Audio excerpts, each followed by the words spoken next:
Hello, আসসালামু আলাইকুম। নতুন মেয়ে জামার বিয়ে হলো। তারা এসছে, আমরা একটু বাইরে যাওয়ার জন্য চেষ্টা করছিলাম। কিন্তু বিকাল থেকে বাইরে যাওয়ার ইচ্ছা ছিল না। কিন্তু সবার জোরাজুরিতে একটু তো বাইরে যেতেই হয়। এইজন্য বাইরে বের হলাম। এই যে সবাই বাইরে আমাদের জন্য অপেক্ষা করছে। আমরা বের হলাম। এরপরে তো বাইরে যাওয়ার পালা। সবাই বাইরে দাঁড়িয়ে অপেক্ষা করছে। জামাই তো খুবই খুশি। মেয়ে, বৌমা, আমার ছেলে, আমার মেজো বোনের মেয়ে, আমরা সবাই বাইরে বের হলাম। রাস্তার ভিতরে যেতে যেতে গল্প করছিলাম, কিন্তু বাইরে বের হয়ে দেখি অনেকটা রাত হয়ে গেছে। তারপরে এই যে সামনে আমরা কাঁচা বাজারের ভিতরে ঢুকে পড়লাম। অনেক ধরনের সবজি ছিল, কিন্তু হ্যাঁ, সবজির কিন্তু অনেক দাম ছিল। বিভিন্ন ধরনের সেখানে সবজি ছিল। দাম জিজ্ঞেস করছিলাম, বাট দামটা অনেক বেশি ছিল।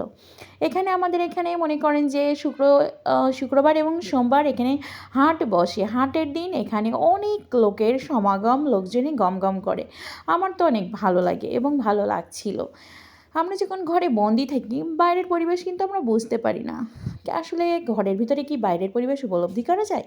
এই যে আমরা সবাই আবার এক জায়গায় একটু হাই হ্যালো করলাম। তো বাচ্চারা তো অনেক খুশি বাইরে আসতে পেরে। আমাদেরও ভালো লাগছিল নতুন জামাই, মেয়েকে একটু টাইম দেওয়া, তাদের সাথে ঘুরে বেড়ানো। অপারেলি বৌমা ছিল, এই যে বৌমা, তার জন্য খুব ভালো লাগছিল।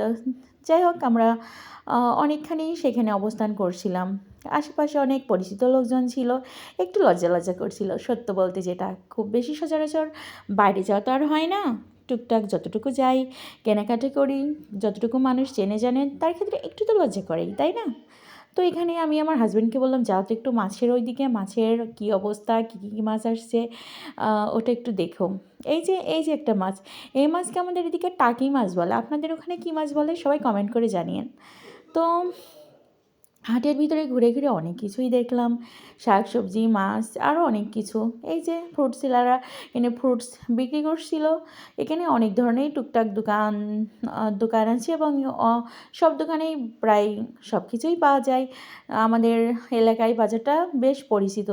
এছাড়াও হাটের পাশাপাশি অন্যান্য দিনেও এখানে অনেক কিছুই কিনতে পাওয়া যায়। বাজারটা দিনে দিনে অনেকটা বড় হচ্ছে। এরপর আর কি, এই যে নতুন জামাই শালিদের অনেক কিছুই কিনে দিচ্ছে। ওই যে দেখা যাচ্ছে আমাদের বৌমা প্রান্তি দাঁড়িয়ে আছে। তারপরে একটু কলার দোকানে আসলাম, কলার দাম শুনলাম, কিছু কলা কিনেও নিলাম। এরপরে আর কি, আমার হাজব্যান্ড সামনে দাঁড়িয়েছিল, ওকেও একটু ভিডিও করে নিলাম। আর এই যে এখানে বাচ্চারা কী কী কিনবে, খাবে, সেটা তাদের দুলাভাইয়ের সাথে বলছে। আপু বৌমা দাঁড়িয়ে আছে, ওরা আবার মিঠি মিঠি হাসি দিচ্ছে। যাই হোক, এইভাবে আমরা অনেকটা সময় ছিলাম। আমি বললাম, একটু আসো আমার সাথে সেলফি তোলো।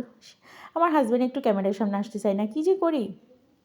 এরপরে আর কী করা, আমাদের আয়রা, এরপরে আমার ছেলে স্পর্শ, আমার মেজো বোনের মেয়ে সুজানা, ওরা সবাই ওখানে দাঁড়িয়েছিল। কিছু একটা কী কিনে খাচ্ছিল, ওই যে আপনাদেরকেও দেখাচ্ছে। টোটালি মিলে অনেক সময়টা ভালো কাটলো। এরপরে আর কি, আয়রার দুষ্টুমি তো লেগেই ছিল। ও দুষ্টুমিটা অনেক এনজয় করছিলাম। তো সব মিলে ভালো লাগছিল। আমাদের প্রান্তি চটপটি খেতে যাচ্ছিল। তারপরে আমরা একটা চটপটিওয়ালার কাছে আসলাম এবং কয়েক প্লেট চটপটির অর্ডার দিলাম। শুনেছি কাকার হাতের চটপটি নাকি বাজারে অনেক বিখ্যাত। খাওয়া হয়নি, তবে আজ খাবো। এরপরে উনি খুব সুন্দর করে ওগুলো বানাচ্ছিলেন। আমরা খাবার জন্য সেখানে বসে অপেক্ষা করছিলাম এবং বিভিন্ন ধরনের মানুষজন কে কী করছে সেগুলো পর্যবেক্ষণ করছিলাম। খুব ভাল লাগছিল। তো টোটালি মিলে অনেক মজা করেছি। সচরাচর বাইরে যাওয়া হয় না। মেয়ে জামাইয়ের অতীব বায়নায় আসা। এরপরে কাকা তার চটপটি বানাতে বিভিন্ন ধরনের গল্প বলছিলেন। আমরা সেগুলো শুনছিলাম, বেশ ভালোই লাগছিল। একটা ছেলে পাশে থেকে কাকার হাতের চটপটি অনেক প্রশংসা করছিল। সবাই চটপটি খাওয়া শুরু করে দিল। তাদের তো চটপটি খাইতে অনেকটা ভালো লাগছিল, কারণ অনেকের মুখে শুনলাম যে চটপটিটা অনেক প্রিয়। তো সবার কথার মতো দেখলাম যে চটপটিটা আসলে অনেক মজাদার।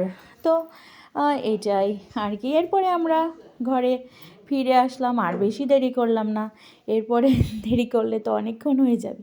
এরপরে কি, সবাই মিলে আমরা বাড়ি ফিরলাম। বাড়ি এসে নিচে আর গেলাম না, নিচে আমরা থেকে উপরে আবার আমরা চলে গেলাম সবার সাথে আড্ডা দিতে। তো সব মিলিয়ে সারাদিন অনেক ভালো কাটলো। ধন্যবাদ।